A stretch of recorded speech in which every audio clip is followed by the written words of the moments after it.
जी अस्सलाम वालेकुम। मैं एक नए लेक्चर के साथ हाज़िर हूँ।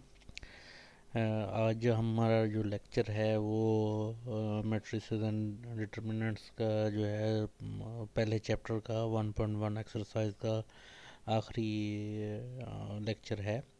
उसके बाद हम इंशाल्लाह नई एक्सरसाइज और नए चैप्टर नए उसकी तरफ जाएंगे।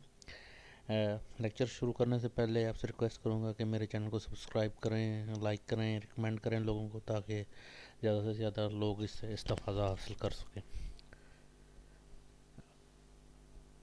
आज के हम लेक्चर की तरफ बढ़ते हुए टॉपिक्स को देखते हैं कि जी टॉपिक क्या है। एक्सरसाइज 1.1 का जो है क्वेश्चन नंबर 3 हम करने लगे हैं। ये मैं आपको बताता चलूँ कि इस एक्सरसाइज का आखिरी क्वेश्चन है। इसके बाद इंशाल्लाह हम नेक्स्ट एक्सरसाइज की तरफ जाएंगे। जी इसमें वो जो उसने सवाल पूछा है वो ये है कि find the values of A B C and D which satisfy the matrix equation. इसमें जो है उसने दो मैट्रिक्स दिए हैं जिसमें डिफरेंट टाइप की वैल्यूज़ हैं, कुछ अननोन है कुछ नोन है। जैसे कि अगर हम पहले की तरफ देखें तो इसमें ए प्लस सी है, ए प्लस 2b है, सी माइनस 1 है, 4d-6 है। जबकि इसके इक्वेशन की दूसरी साइड पे हम देखें तो उसमें 0, -7, 3 और 2d है। अब इसमें से हमें जो वैल्यूज़ पता करनी है कि जी एक्चुअल ए की वैल्यू क्या है, पी की वैल्यू क्या है, सी की वैल्यू क्या है, डी की वैल्यू क्या है, ये अननोन वैल्यूज़ हैं। तो इसमें जो जब आप इस तरह के सवाल सॉल्व करते हैं तो उसमें आपको एक चीज़ याद रखनी होती है कि जब आपने मैट्रिसेस में जो है आपने वैल्यूज़ को इक्वल करना होता है, तो जो रो की फर्स्ट एंट्री है इक्वेशन के एक साइड पे, तो दूसरी इक्वेशन की दूसरी साइड पे जो मैट्रिक्स है उसकी रेलिवेंट वैल्यूज़, मतलब ये है कि अगर ए प्लस सी है यहाँ पे तो उसकी करस्पॉन्डिंग वैल्यू बनेगी ज़ीरो, इसके इक्वल होगा।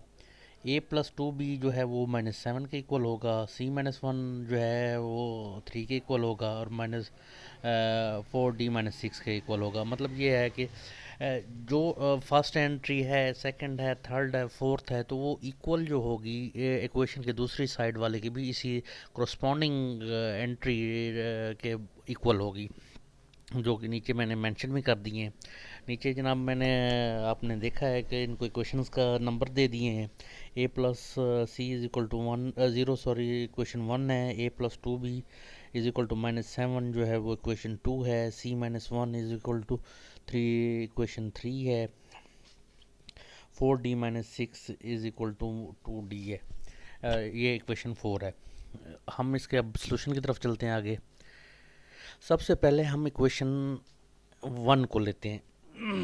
इक्वेशन 1 को लेते हैं तो इसमें हम देखते हैं कि हम दोनों साइड पे जब -c करते हैं, सी को सब्सट्रैक्ट करते हैं, तो हमारे पास जो वैल्यू आती है वो a is equal to -c बनती है, जो कि इक्वेशन इक्वेशन नंबर 5 हमने उसको दे दिया नंबर। अब इसी तरह से हम इक्वेशन 2 को लेते हैं। इसमें a plus 2b is equal to -7। इसमें से हम b की वैल्यू ले लेते हैं। -7 को हम दूसरी साइड पे ले जाते हैं, सॉरी b को हम इस साइड पे ले जाते हैं -7 को, तो हमारे पास ये जवाब आता है b is equal to minus whole into a+7/2। इसको हम इक्वेशन 6 का नंबर दे देते हैं। फिर हम इक्वेशन नंबर 3 की तरफ आते हैं। 3 ये बिल्कुल सिंपल सी है। c-1 इज इक्वल टू 3, तो हमारे पास जो c की वैल्यू आ गई 4 आ गई। तो इसका मतलब ये है कि अब हमारे पास जब c की वैल्यू आ गई तो हम ये c की वैल्यू जब हम इक्वेशन नंबर 5 में डालते हैं तो हमारे पास a की वैल्यू आ जाएगी।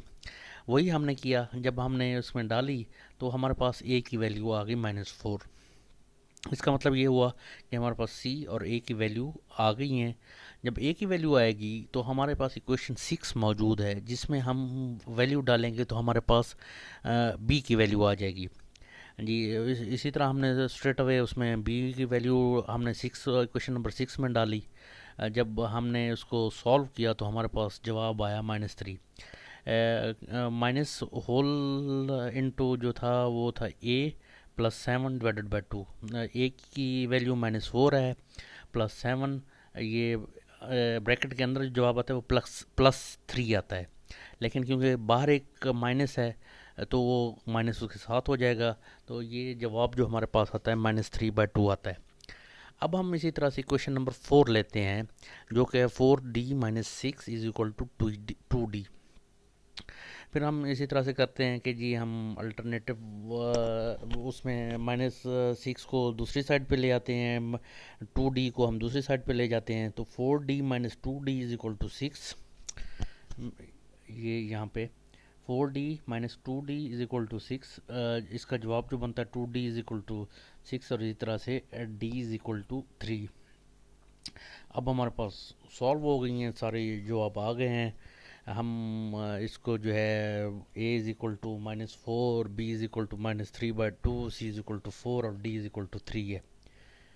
अगर हम इसको सॉल्व करना चाहें तो इसमें अब हम आराम से A की और C की वैल्यू डाल सकते हैं, A और B की वैल्यू डाल सकते हैं, C की वैल्यू डाल सकते हैं, D की वैल्यू डाल सकते हैं, तो हमारे पास ये मैट्रिक्स आ जाएगा। लेकिन ये हमारी रिक्वायरमेंट नहीं है, सिर्फ हमने जो वैल्यूज़ मालूम करनी थी वो A, B, C और D की मालूम करनी थी। उसने हमसे ये नहीं पूछा था कि जी वो क्या बनेगी। तो यहाँ तक हमारा जो सोल्यूशन है वो यही बनता है। A = -4, B = -3/2, C = 4, D = 3। जी ये आज का आखिरी लेक्चर था इस सीरीज़ का, एक्सरसाइज 1.1 का। इंशाल्लाह नए लेक्चर में मैं आपके साथ हाज़िर होऊंगा नई एक्सरसाइज के साथ। उम्मीद करता हूँ कि इससे आप लोगों को काफ़ी क्लैरिफिकेशन भी मिल रही होगी। एज़ फार एज़ यहाँ आप ये कंसर्न है कि आपका कोई प्रॉब्लम है तो आप मेरे से डिस्कस कर सकते हैं। At the end of the lecture मैं आपसे ये भी फिर रिक्वेस्ट करूँगा कि मेरे चैनल को सब्सक्राइब करें, लाइक करें, रिकमेंड करें, ताकि बहुत सारे लोगों को इस्तेफ़ादा हासिल हो सके। Thank you.